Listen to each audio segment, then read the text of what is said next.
guys, welcome to my channel, Parikoy Vlogs. Don't forget to subscribe, like, share, and comment. Magandang umaga dito sa atin sa Montreal, ating mga kababayan Pilipino, at magandang gabi rin sa Pilipinas. At ngayon madaling araw na sa Pilipinas. At ngayon guys, nandito ako ngayon sa pinakadulo ng Blue Lane ng metro station dito sa Montreal, sa Honoré Beaugrand. Ating pinasyalan to para makita natin kung anong merong makikita dito sa pinakadulo ng metro station ng Montreal. Dati pinuntahan ko na to dati, hindi pa tayo nagbablog noon. Wala namang makitang pasyalan dito. At ngayon nagko-content na tayo, ating pinupuntahan yung mga magagandang lugar dito sa Montreal.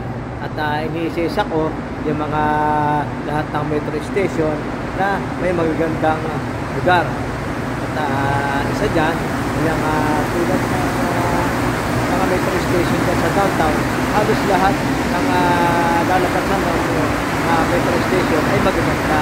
Maraming napapaganda.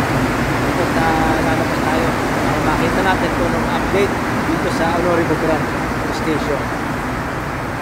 Ang Blue Lane ng metro station ng Montreal ay mayroon siyang 26 station. At samahan nyo ko, punta tayo sa labas.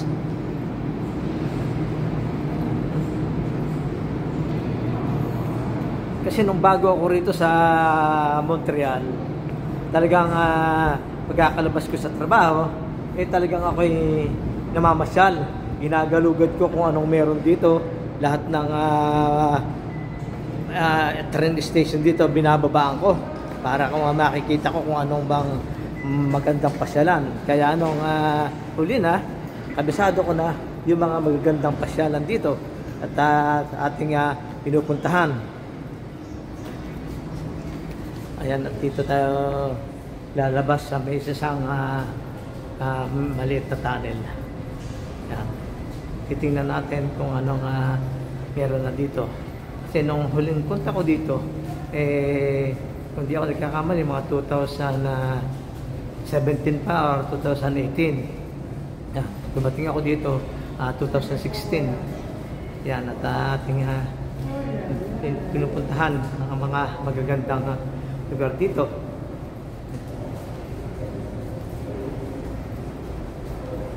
Yan, at ito palabas na.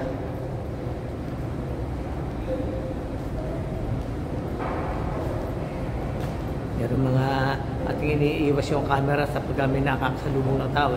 Yung iba kasi ayaw pakuha ng video. Naiintindihan naman natin yun kung ayaw nilang ma-expose sa social media. Yan, ito na, pakiat na. Yan, lalabas sa mga nyo guys. Lalabas tayo dito. Yeah. Yan, ito pala ang paglabas ng Honoré Beaugrand. Yan. At tahimik na lugar. Karamihan dito sa malalayong lugar dito sa Montreal, atin ang napuntahan yung ibang lugar. Napansin ko, tulad nito, Honoré Beaugrand, tahimik siya, residential area. At titingnan natin kung anong may pasyalan ba ang mapupuntahan dito. Nag-ikot-ikot muna dito tayo sa paligid ng metro station ng Honoré Beaugrand. Yan, mga maraming bus stop dito. At nakaparada, nakaantabay yung mga bus kung saan yan pupunta. Yan. Yan yung metro bus dito.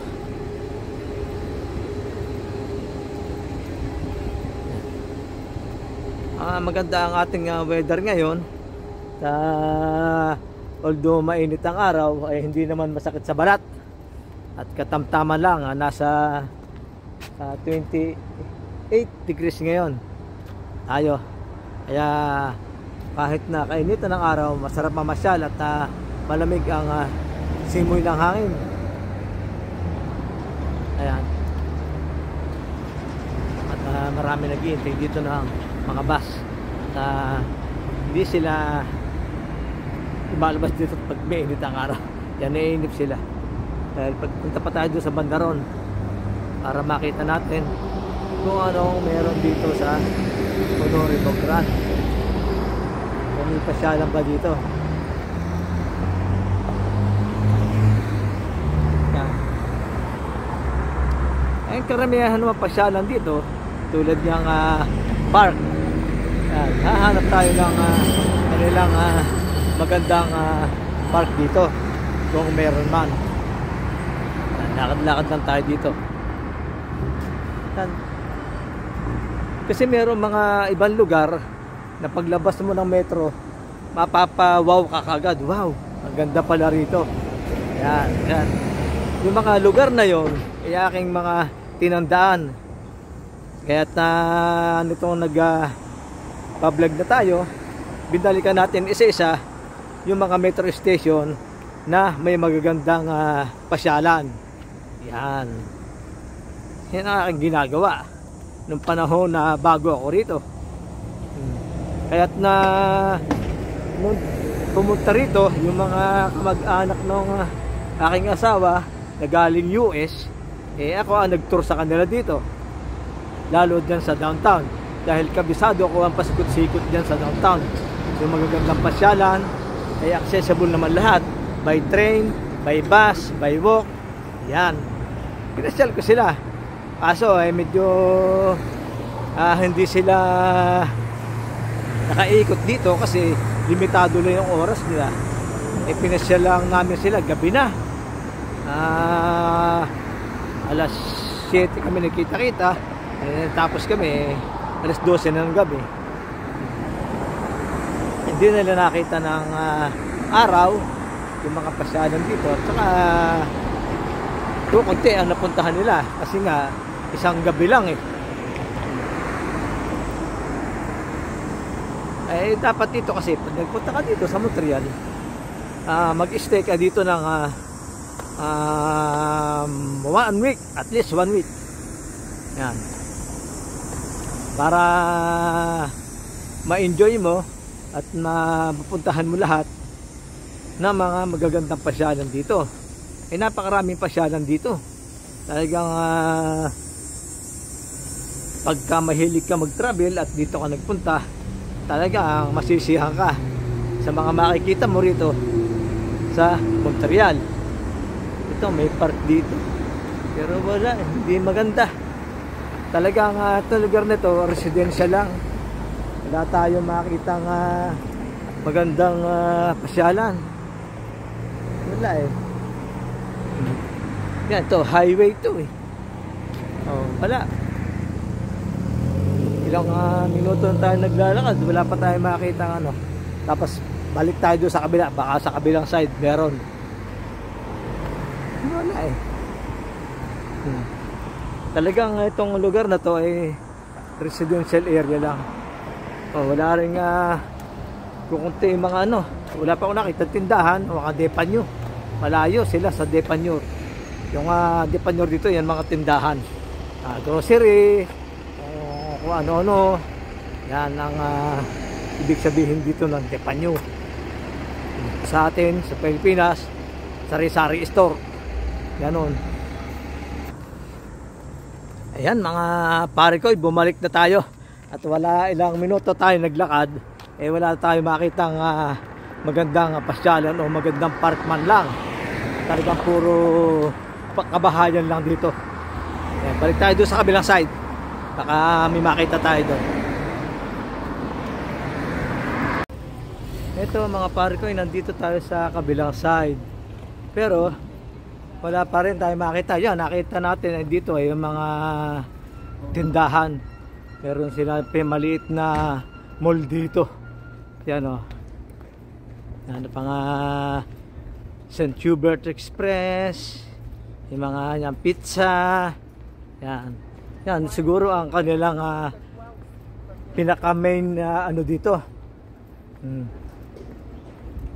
Dito sa Honoré Bogrand. Yan, dyan ko to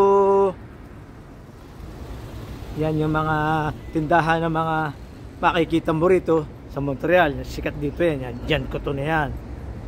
Yan. Ito nga, mall nga nila to. Village Champlain. Ang pangalan nila dito. Nandito tayo ngayon mga pare ko sa Village Champlain sa Honore Beaugrand. Ayan. Hindi na tayo papasok dyan. Wala naman makikita dyan yan. Puro mga kainan lang yan. Yan, sushi. Yan. Loli Fine. Yan.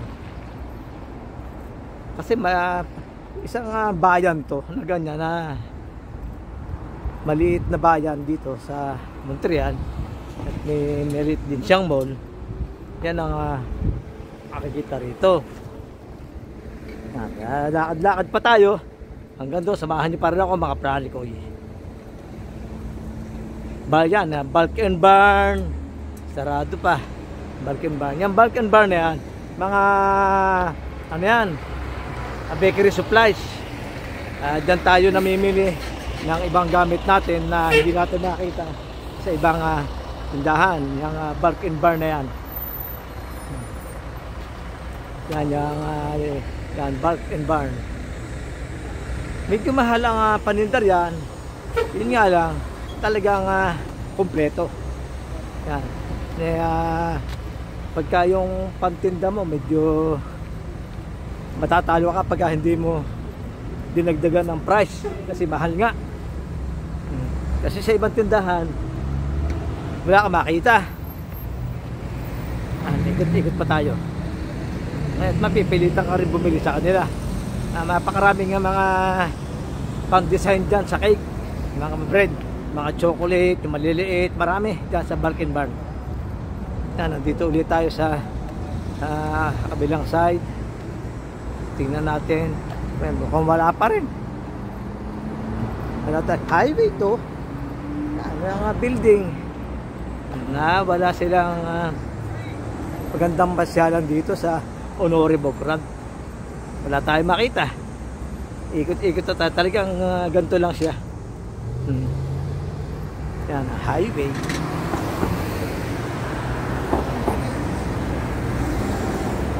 Tabi tayo sa kabila. Lakad-lakad pa rin tayo. Hanggang doon pa rin tayo.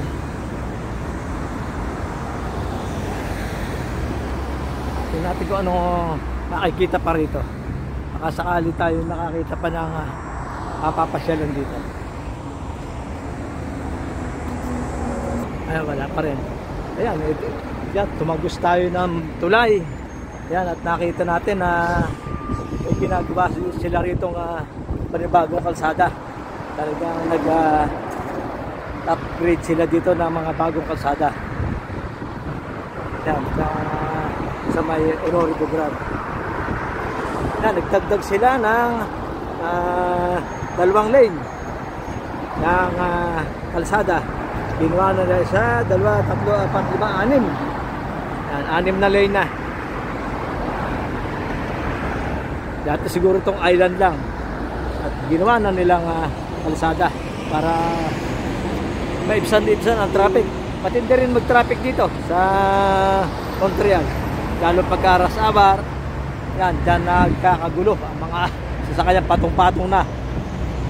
Lalo dyan sa dyan talon. Yung sakop niya na highway.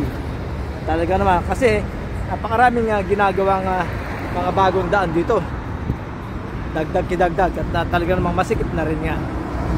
Pero yung traffic naman dito, kung ikukumpara ko sa Pilipinas, hindi pa traffic sa akin yun. Talaga naman sa Pilipinas pag nag-traffic pwede ka magpatay ng makina, pwede kang matulog sandali pag traffic. Ayan, layo-layo na nalalakad natin pero wala pa rin tayo makita magandang pasyalan, magandang view dito sa Honore Beaugrand. Wala talaga. Ayan, meron na naman tayo natanungan doon.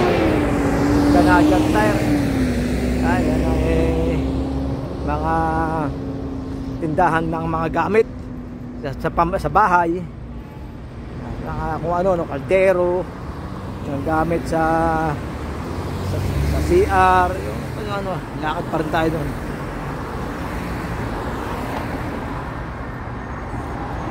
Tawid tayo dito sa kabila. Wala namang tumatawid.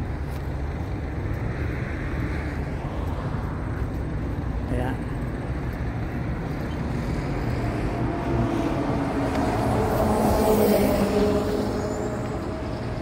init ang araw, pero hindi naman gaano masakit ka sa balat at na medyo may hangin na malamig. Yan, at ito ngayon tayo mga pare ko ay kasagsagan ng summer dito sa Montreal. At next month tapos na ang ating summer dito. At papasok naman ang susunod na season, yung fall. Yan ang abangan nyo mga pare ko. At marami tayong lugar na papasyalan na magaganda ang mga puno. Yan ang talagang pinag-aaksaya ng panahon ng mga turista makarating dito pagka oras ng fall. Isa dyan ang Beaver Lake. Talagang hindi mawawala sa ating listahan niya na magandang lugar na puntahan. Wala talaga. Kaya abangan nyo yan mga pare ko. Malapit na yon. Lahat ng klaseng season ating gagawa ng content. At nakakatatlo na nga tayo. Yung winter, mag-start tayo mag-vlog. Yung spring, tapos ngayon summer, fall na lang, last na lang. Para makita nyo. Wala talaga pare ko. Wala tayo makita magandang pasyalan dito. Hindi tayo makakita. Talagang kumbaga sana patay na lugar to.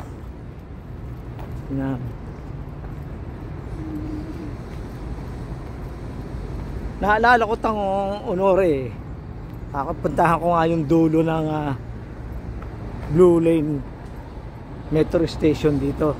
At dati nagpunta nga ako dito kunti lang aking nalibot. Hanggang doon lang sa may labas ng metro. Summer din doon, natatanda ko summer din. Wala naman ako nakita. Matagal na yon. Baka ako may pinagbago na, nag-upgrade sila. Wala talaga. Lalabas na ulit tayo. At wala palang labasan dito sa ating napuntahan. Dito tayo. Ay wala nga. Pabalik tayo doon sa kabila. Walang labasan dito. Parking at bakanting lote ang ating nakikita. Wala. Yan, meron dito ng Maxi. Yan, grocery store yan ng Maxi NC.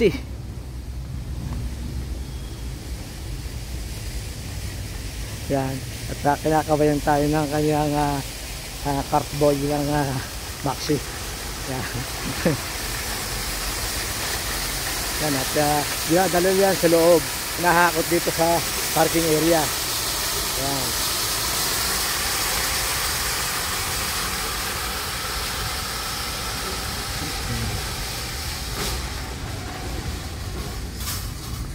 Yan, may malapit din sa amin doong Maxi doon sa lugar namin.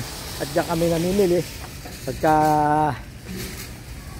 ulang ng ibang kailangan namin si Mrs. Saka minsan maraming sale dyan. Sale dyan sa Maxi na yan.